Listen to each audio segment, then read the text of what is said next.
বর্তমান সময়ের সবচেয়ে জনপ্রিয় অনলাইন ইনকাম প্ল্যাটফর্মগুলোর মধ্যে শীর্ষে রয়েছে ইউটিউব। শুধু ভিডিও বানিয়ে এবং কন্টেন্ট তৈরি করে হাজার হাজার তরুণ-তরুণী প্রতি মাসে আয় করছেন লক্ষাধিক টাকা। এবার সেই কন্টেন্ট ক্রিয়েটরদের জন্য নতুন নিয়ম আনছে প্ল্যাটফর্মটি। দীর্ঘদিন ধরেই অভিযোগ উঠছিল অনেক ইউটিউবার তাদের পুরনো ভিডিও বা অন্যের তৈরি করা কন্টেন্ট আবারও আপলোড করে আয় করছেন, যা নীতিমালার অপব্যবহার। এবার সেই নীতিমালায় কঠোর হচ্ছে ইউটিউব।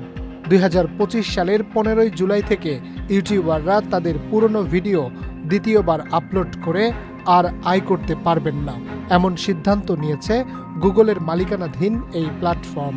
ইউটিউব কর্তৃপক্ষ জানিয়েছে, কন্টেন্টের গুণগত মান রক্ষা এবং সৎ ক্রিয়েটরদের সুরক্ষা দিতেই এই সিদ্ধান্ত নেওয়া হয়েছে। এছাড়াও কৃত্রিম বুদ্ধিমত্তা বা এআই দিয়ে তৈরি ভিডিও বারবার আপলোড করে ইউটিউব থেকে লাভবান হচ্ছেন অনেকেই। ইউটিউবের দাবি, এ ধরনের অনৈতিক চর্চা বন্ধে এবং সৃজনশীল ও মৌলিক কন্টেন্ট নির্মাতাদের উৎসাহিত করতেই এই পদক্ষেপ নেওয়া হয়েছে।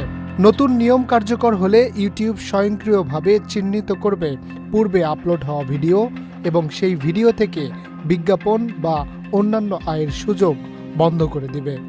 বিশ্লেষকদের মতে এই পদক্ষেপ ইউটিউবকে আরও পেশাদার ও স্বচ্ছ কন্টেন্ট প্ল্যাটফর্ম হিসেবে প্রতিষ্ঠিত করতে সাহায্য করবে। তবে কন্টেন্ট নির্মাতাদের মধ্যে মিশ্র প্রতিক্রিয়া তৈরি করেছে। অনেকেই মনে করছেন নিয়মটি কিছু ক্ষেত্রে কঠোর হয়ে যেতে পারে, বিশেষ করে যারা পুরনো ভিডিও নতুনভাবে রিএডিট করে নতুন কনটেক্সটে উপস্থাপন করে। তবুও ইউটিউব স্পষ্ট করেছে, প্ল্যাটফর্মের বিশ্বাসযোগ্যতা ও দর্শকদের আস্থা রক্ষা করাই তাদের প্রধান উদ্দেশ্য। Harunur Rashid, channel I.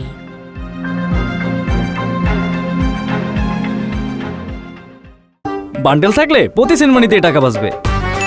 BKash send money bundle কিনে জিতুন প্রতি লেনদেনে। শুরু হয়েছে standard charter channel I agro অ্যাওয়ার্ডের 10ম আয়োজনের মনোনয়ন গ্রহণ। এবার নতুন ক্যাটাগরি বছরের সেরা ছাদ কৃষক সহ মোট 13টি ক্যাটাগরিতে পুরস্কার প্রদান করা হবে। মনোনয়ন গ্রহণ চলবে আগামী 15 জুলাই 2025 তারিখ পর্যন্ত। বিস্তারিত জানতে ভিজিট করুন www.agroaward.com এবং ফোন করুন 018737000556 এই নম্বরে।